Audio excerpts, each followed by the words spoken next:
Welcome student, welcome to your channel the ultimate solution. একাদশ শ্রেণীর দ্বিতীয় সেমিস্টারের বাংলার যে নাম্বার ডিভিশন এবং কোশ্চেন প্যাটার্ন আছে, আজকে আমি তোমাদের এই ভিডিওর মাধ্যমে সম্পূর্ণ বাংলার সিলেবাসটাকে আলোচনা করব। তার সাথে সাথে আলোচনা করব বাংলার যে কোশ্চেনের প্যাটার্ন, কোশ্চেনের বিভাজন এবং গল্প কবিতা থেকে আরম্ভ করে সাহিত্য ইতিহাস থেকে নাটক সম্পূর্ণ বিষয়টা, বাংলার বিষয়টা কিন্তু পুরোটাই আলোচনা করব এই ভিডিওটার মধ্যে। একাদশ শ্রেণীর দ্বিতীয় সেমিস্টারের বিভিন্ন বিষয়ের ভিডিওস কিন্তু আমি এই চ্যানেল নিয়ে আসি। তোমরা যারা ফার্স্ট টাইম আমাদের এই চ্যানেল ভিজিট করছো তাদেরকে প্রত্যেককে বলে রাখি, তোমরা কিন্তু চ্যানেলটিকে অবশ্যই সাবস্ক্রাইব করে নিতে পারো, কারণ এটা কিন্তু তোমাদের কাছে অনেক বেশি হেল্পফুল হবে। কারণ এখানে প্রত্যেকটা জিনিস ব্যাচের মধ্যে থেকে আমি করাই এবং প্রত্যেকটা জিনিস কিন্তু ডিটেলস আলোচনা করে দিই। তার মধ্যেও যদি কোনো ভুল ভ্রান্তি ত্রুটি হয়ে থাকে তো তোমরা অবশ্যই ক্ষমা করে দিও। দেখো এখানে বোর্ডে তোমরা দেখতেই পাচ্ছ যে এখানে বাংলার কোশ্চেন প্যাটার্ন এবং নাম্বার ডিভিশনকে এখানে দেওয়া হয়েছে। এখানে আমি সবার মধ্যে থেকে আলোচনা করব। এখানে সম্পূর্ণ ব্যাচ আছে, যারা নিচে বসে আছে তোমরা হয়তো দেখতে পাচ্ছ না, কিন্তু যখন হয়তো কথা বলবো তখন দেখতে পাবে। ফার্স্টে আছে দেখো আমার এখানে question, Bengali question pattern and number division, অর্থাৎ যে প্রশ্নের বিভাজনটা এবং যে নাম্বার কোনটা থেকে কত কি আসবে সেটাকে এখানে দেখানো হয়েছে। সেটা আমি তোমাদের ক্লিয়ারলি আগে বুঝিয়ে দিই এবং কোন গল্প কোন কবিতা আছে সেটাও কিন্তু আমি তোমাদের পরিষ্কার আলোচনা করে দেবো।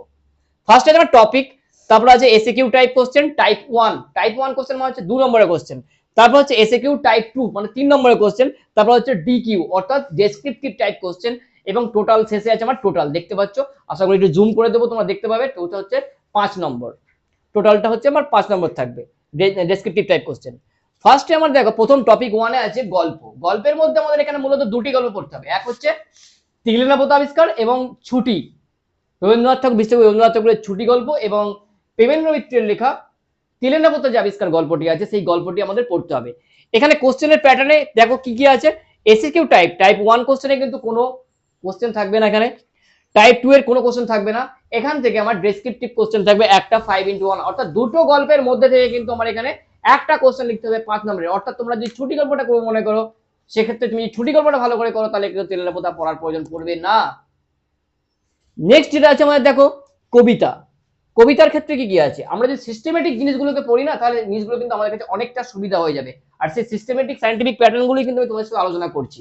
তোমাদের কাছে সেজন্যই বলছি বারবার করে যে এই ধরনের ভিডিওস কিন্তু ইউটিউবে পাবে না, তাই অবশ্যই সাবস্ক্রাইব করো চ্যানেলটিকে এবং অবশ্যই তোমার বন্ধুদের সাথে শেয়ার করো। কবিতার মধ্যে দেখো কি কি আছে। তৃষা বলো ফার্স্ট কবিতা কি কি আছে। ভাব সম্মিলন। প্রথম কবিতা কি আছে, ভাব সম্মিলন, কার লেখা? বিদ্যাপতির। বিদ্যাপতির লেখা ভাব সম্মিলনের কবি আছে প্রথমেই। তারপরে দ্বিতীয় কবিতা কি আছে? লালন শাহ ফকিরের গান। লালন শাহ ফকিরের গান আছে, কার লেখা? লালন শাহ। লালন ফকিরের লেখা। 3 নম্বর হচ্ছে কার লেখা? 3 নম্বর কবিতা কি আছে? নুন। নুন, কার লেখা? জয় গোস্বামী। জয় গোস্বামী লেখা, অর্থাৎ জয় গোস্বামী আধুনিক কবি একজন। জয় গোস্বামী লেখা নুন কবিতা। এই তিনটে কবিতা আমার কিন্তু আমার সিলেবাসে আছে। এই তিনটে কবিতার মধ্যে থেকে এবার কোশ্চেন প্যাটার্ন কি আসবে দেখো। ফার্স্ট আছে কি আমার এসে কেউ টাইপ 1 কোশ্চেন থাকবে 1x2, অর্থাৎ তিনটে কবিতার মধ্যে থেকে কোশ্চেন আসবে 1x2, অর্থাৎ 2 নম্বরের প্রশ্ন আসবে। 3 নম্বরের প্রশ্ন আসবে কিন্তু একটি, তিনটে কবিতা থেকে 2 নম্বরের প্রশ্ন আসবে একটি। 3 নম্বরের কোশ্চেন আসবে একটি, অর্থাৎ টোটাল থাকবে 5 নম্বরের কথা। অর্থাৎ তিনটে কবিতা থেকে আমার থাকবে টোটাল 5 নম্বরের কোশ্চেন। নেক্সট যেটা আছে আমার নাটক। নাটক কি আছে তৃষা থেকে বলো। আগুন। কার লেখা? বিজন ভট্টাচার্য। বিজন ভট্টাচার্যের লেখা আগুন কবিতা নাটকটি আছে। সেই নাটক থেকে আমাদের কোশ্চেনের প্যাটার্ন কি আছে দেখো। টাইপ 1 কোশ্চেন, অর্থাৎ 2 নম্বরের কোশ্চেন, নেই কিছু আসবে না।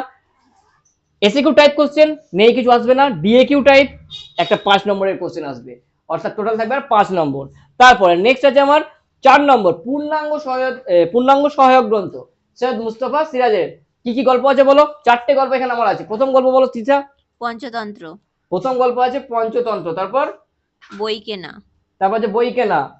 তারপর আজব শহর কলকাতা। তারপর আছে আজব শহর কলকাতা 4 নম্বর। 25শে বৈশাখ। আর আছে 25শে বৈশাখ। এই যে 4টে পূর্ণাঙ্গ সহায়ক। আর একটা আছে আড্ডা। আড্ডা। এই যে 4টে কি 5টা আছে আমার, 5টা দিয়ে আমার পূর্ণাঙ্গ সহায়ক গ্রন্থটাকে গঠন করা হয়েছে। এখানের মধ্যে কোশ্চেন প্যাটার্ন কি আছে দেখো। টাইপ 1 টাইপ কোশ্চেন এখানে থাকবে আমার 2x2, অর্থাৎ দুটো কোশ্চেন কিন্তু এখানে 2 নম্বর করে লিখতে হবে।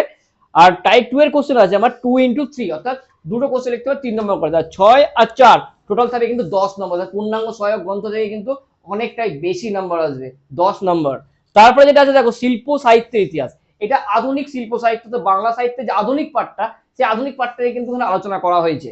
এবং তার সঙ্গে সঙ্গে থাকবে আমার লৌকিক সাহিত্য, অর্থাৎ ছড়া, প্রবাদ প্রবচন, ধাঁধা, কথা, এই যে লৌকিক সাহিত্যগুলো আছে সেই লৌকিক সাহিত্যগুলো কিন্তু শিল্প সাহিত্যের মধ্যে ইনক্লুডেড থাকবে। এখান থেকে নাম্বার প্যাটার্ন কি আসবে, টাইপ 1 কোশ্চেন আসবে 1x2, অর্থাৎ 2 নম্বরের কোশ্চেন থাকবে, আর টাইপ 2 এর কোশ্চেন থাকবে 1x3, অর্থাৎ একটা 2 নম্বরের থাকবে, একটা 3 নম্বরের থাকবে, টোটাল থাকবে 5 নম্বরের। টোটাল সিস্টেমেটিক এই ফরম্যাটে কিন্তু পড়তে হবে। এই ফরম্যাটে পড়লেই কিন্তু বাংলা সিলেবাসটাকে অনেকটা সোজা মনে হবে। লাস্ট ওয়ান যেটা সব থেকে ভাইটাল, সেটা হচ্ছে আমার প্রবন্ধ বা রচনা। প্রবন্ধ বা রচনার ক্ষেত্রে আমার এখানে দুটো টপিক থাকবে মূলত। এক হচ্ছে মানসচিত্র অবলম্বন করে কোনো রচনাকে বা কোনো প্রবন্ধকে তুলে ধরা, মানসচিত্র অর্থাৎ একটা প্যাসেজ দেওয়া থাকবে, সেটা তোমাদের আমি পরবর্তীকালে দেখাবো। এবং আরেকটি থাকবে কোনো একটা বিতর্কের বিষয়, সেই বিতর্কের বিষয়কে কেন্দ্র করে তোমাকে পক্ষে কিছু মতদান করতে হবে, কিছু বিপক্ষে মতদান করতে হবে। এই যে দুটো প্যাটার্ন থাকবে, দুটো প্যাটার্নের মধ্যে থেকে তোমাকে যে কোনো একটা কিন্তু সিলেক্ট করতে হবে। হয় তুমি মানসচিত্র অবলম্বন করে প্রবন্ধ রচনা করবে, আর দ্বিতীয় ক্ষেত্রে তুমি বিতর্ক কোনো কিছু টপিককে নিয়ে তার পক্ষে এবং বিপক্ষে মতদান করবে। যেমন একটা উদাহরণ দিয়ে বলি, ফেসবুক বর্তমান সমাজকে নষ্ট করছে, এই যে তথ্যটা বা এই যে বক্তব্যটা, এর পক্ষেও মত থাকতে পারে অনেক, আবার বিপক্ষেও মত থাকতে পারে। তোমাকে পরীক্ষার মতো করে সাজিয়ে গুছিয়ে ঠিক করে কিন্তু উপস্থাপন করতে হবে বিতর্কের বিষয়টিকে।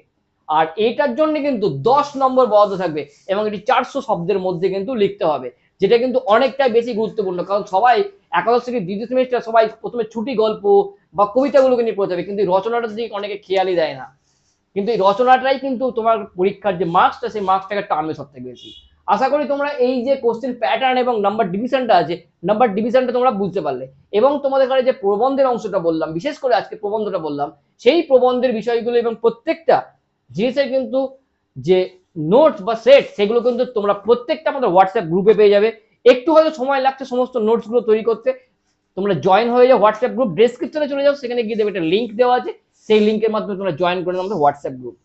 সকলে ভালো থেকো, সকলে অনেক অনেক পড়াশোনা করো, আর অবশ্যই বলবো দ্য আলটিমেট সলিউশন চ্যানেলটিকে অবশ্যই সাবস্ক্রাইব করে নাও এবং তোমার পাশের বেল আইকনটিকে বাজিয়ে নাও, যাতে করে যখনই আমরা কোনো ভিডিওস আপলোড করি তোমার কাছে তার নোটিফিকেশন পৌঁছে যায়। এবং অবশ্যই অবশ্যই তোমাদের বন্ধুদের কাছে শেয়ার করো, কারণ এখানে একাদশ শ্রেণীর দ্বিতীয় সেমিস্টারের বিভিন্ন বিষয়ে কিন্তু ভিডিওস আপলোড করা হয়, যেগুলো কিন্তু তোমাদের কাছে অনেক অনেক বেশি হেল্পফুল হবে। সকলে ভালো থেকো, অনেক অনেক পড়াশোনা করো। অসংখ্য ধন্যবাদ সবাইকে ভিডিওটা শেষ পর্যন্ত দেখার জন্য।